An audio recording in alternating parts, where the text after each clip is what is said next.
এগিয়ে যেতে হবে, সবাইকে বুঝাতে হবে, কারণ আমরা প্রণবীর, আর এটা জীবনের সত্য হিসাবে থাকতে হবে। তাই আমরা পিছু হতে পারি না, ভয় পেতে পারি না, আমরা অলসকর্মণ্য হতে পারি না। আর সেজন্য জীবনকে পাওয়ারফুল করতে হবে, লেখাপড়া করতে হবে, ইনকাম করতে হবে, ঘর পরিবার রক্ষা করতে হবে, যা কিছু করবো সবকিছু আল্লাহ হাবিবের প্রেমে হতে হবে, সুস্থ থাকতে হবে, নিজের জীবনকে সেফ রাখতে হবে, বেঁচে থাকতে হবে। আমরা শহীদি মেন্টালিটি নিয়ে থাকতে হবে যে আল্লাহ হাবিবের প্রেমে আমরা হেসে হেসে জীবন দিতে পারি, আমাদেরকে সেরকম হতে হবে। কিন্তু আমাদেরকে বাতিল উৎখাত হয় কামের জন্য বেঁচে থাকতে হবে। আমরা যদি দুনিয়া থেকে চলে যাই, এটা হকের ক্ষতি, বাতিলের লাভ। হকের একটা কণ্ঠ স্তব্ধ হয়ে যাওয়া, বাতিলের বিরুদ্ধে একটা সংগ্রাম কণ্ঠ স্তব্ধ হয়ে যাওয়া, এটা বাতিলের লাভ, হকের ক্ষতি। মারা যাবে না, কিন্তু প্রাণের ঊর্ধ্বে ভালোবাসা, জীবনের প্রতিটি মুহূর্তকে হকে গিয়ে নেওয়া, বাতিলকে উৎখাত করার কাজে লাগানো। এজন্য আমরা কথা বলতে হবে, আমরা সংকোচ করা যাবে না, লজ্জা করা যাবে না। লজ্জার আমাদের কিছু নেই, লজ্জা আছে ওদের। যে বস্তুবাদ করে সে তার লজ্জিত হওয়ার অনেক কিছু আছে, যে মুলুকিয়তের দালাল তার লজ্জিত হওয়ার অনেক কিছু আছে। এভাবে যে বাতাল ফেরকা করে, মুয়াবিয়ার দালালি করে, যে অরাজনৈতিক গণ্ডিতে আবদ্ধ, তিনি তো আসলে মানুষ নাই, তিনি জীবজন্তুরও নিচে চলে গেছেন। তিনি ইমান ইসলাম বুঝেন নাই, মানব জীবনও বুঝেন নাই। আমরা যেটা বলি যে অরাজনৈতিক বললে ইমানদার হয় না, বাতালের রাজনীতি করলেও কুফরি হয়, এটা শুধু ইমানদারদের প্রশ্ন নয়, মানুষ হিসাবেও মানবতার রাজনীতি না করলে সে মানুষ হবে না। মানব জীবন অস্বীকার হবে, জীবন বিরোধী অপশক্তিকে কবুল করা হবে, তার জীবন মিথ্যার দাস হয়ে যাবে, সে মানুষ থাকবে না। তাকে আমরা প্রতিবন্ধী বলি। প্রতিবন্ধী এটা কোনো গালি নয়, প্রতিবন্ধী তো ন্যাচারালি হতে পারে, ন্যাচারালি নয়, তারপরে এক ধরনের ন্যাচারালি। প্রতিবন্ধিতা একটা শারীরিক মানসিক বিভিন্ন রকমের রোগ বা অক্ষমতা। এটা এটা শুধু বুদ্ধি প্রতিবন্ধী, জ্ঞান প্রতিবন্ধী না। এটা মানে এটা মানসিক প্রতিবন্ধী বললেও সেটাকে প্রচলিত অর্থে যেটা বলে সেটা নেই, এটা আরো অনেক ভয়ঙ্কর ব্যাপার। এটা মানবিক অস্তিত্ব অস্বীকার হয়। মানবতার রাজনীতি মানুষ হিসেবে, মানবতার রাষ্ট্র, মানবতার রাজনীতি অস্বীকার করলে সে মানুষ থাকে না, সে মিথ্যার দাস, শয়তান হয়ে যায়, সে জীবজন্তুর নিচে চলে যায়।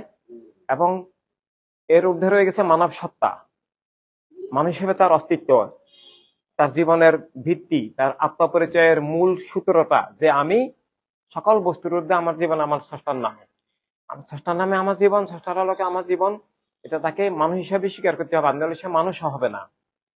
এই পরিস্থিতিটুকু এটা আমাদেরকে তো সারা দুনিয়ার মানুষকে শিখাতে হবে।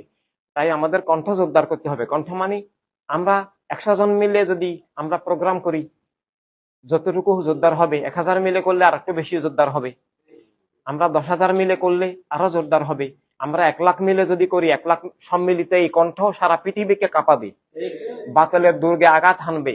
এই যে সেদিন প্রোগ্রামগুলো আমরা মোটামুটি প্রথম প্রোগ্রামে যা ছিলাম, মোটামুটি যে সংখ্যাটা ছিল এটা কাজে আসছে, কিন্তু আরো বেশি হলে আরো বেশি এফেক্ট হতো। পরবর্তী প্রোগ্রাম আরো অনেক ভাই বোন তোমরা এসেছো, সেটা আরো বেশি কাজ দিয়েছে, আরো বেশি এফেক্ট হয়েছে, বাতিলের দুর্গে আঘাত গেছে, হকের ধারা এগিয়ে গেছে।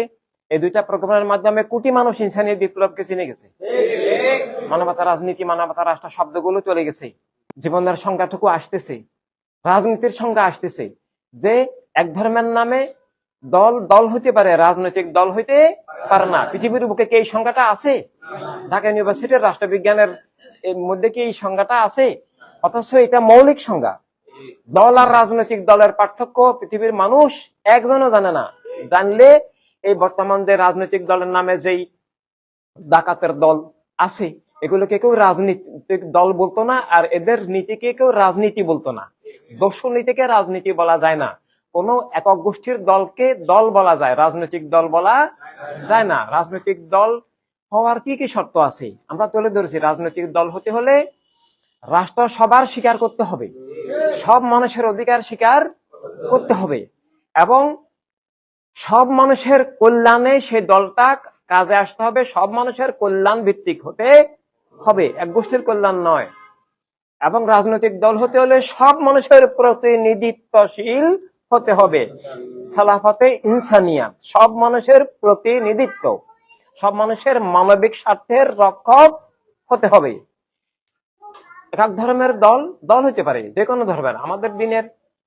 আমাদের দিন আর অন্য দিন বেশ কম আছে, শুধু বেশ কম বললেও কম বলা হয়, কিন্তু যে কোনো ধর্মের লোক তাদের ধর্মের আচার অনুষ্ঠান প্রথা পার্বণ পালন করার জন্য, বা দলকে ধর্মকে প্রসার করার জন্য, বা বিভিন্ন কারণে কোনো ধর্মের নিজস্ব দল হইতে পারে, সেটা কোনো অন্যায় অপরাধ নয়। আমাদের দৃষ্টিতে সেটা মিথ্যাও হইতে পারে, কিন্তু আমাদের দৃষ্টিতে মিথ্যা হলেও সেই লোকের তার ধর্মের দল, তার মতবাদের দল, তার পেশার দল, তার করার সেটার অধিকার আছে।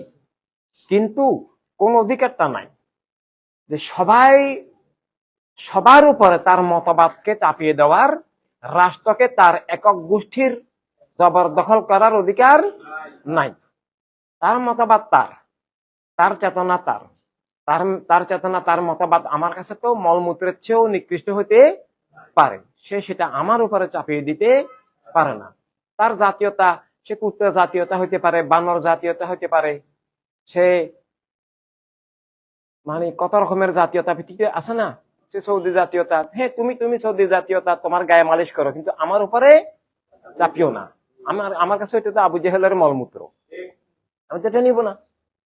তুমি সৌদি করে সারাক্ষণ জিকির করো গিয়ে, কিন্তু সেটা রাষ্ট্রের উপরে চাপিয়ে দেওয়া মানে আমাদের সবার জীবনকে অস্বীকার করে, সবার ইমানকে অস্বীকার করে, সবার আকিদাকে রুদ্ধ করে তার কুফরি আকিদা চাপিয়ে দেওয়া। এই মুলুকিয়ত, এই ফেরাউনি, এই নমরুদি, মুয়াবিয়াবাদী, ইজুদবাদী, এটা এখনো বর্তমানে পৃথিবীতে আমেরিকাও করছে, সব রাষ্ট্র করছে, বাতিলের দখলে সব রাষ্ট্র, ইসলামের নামেও এগুলা চলছে, অন্যান্য ধর্মের নামেও চলছে, বস্তুবাদীরাও এগুলা করছে। সব দিকেই স্বৈরাচার, সব দিকেই দস্যুতন্ত্র, সব দিকেই মুলুকিয়ত, সব দিকে বাতিলের রাজত্ব। এই বাতিলের রাজত্বকে আমরা অবশ্যই ধ্বংস করতে হবে, এটাকে তছনছ ছারখার নিশ্চিহ্ন করে দিতে হবে। আর এই বাতিলের এই কর্তৃত্ব রাজত্ব, বাতিলের এই মিথ্যা জুলুমের কর্তৃত্ব রাজত্বকে ধ্বংস করে চূর্ণ বিচূর্ণ করে দেওয়ার নাম ইনসানিয়াত বিপ্লব।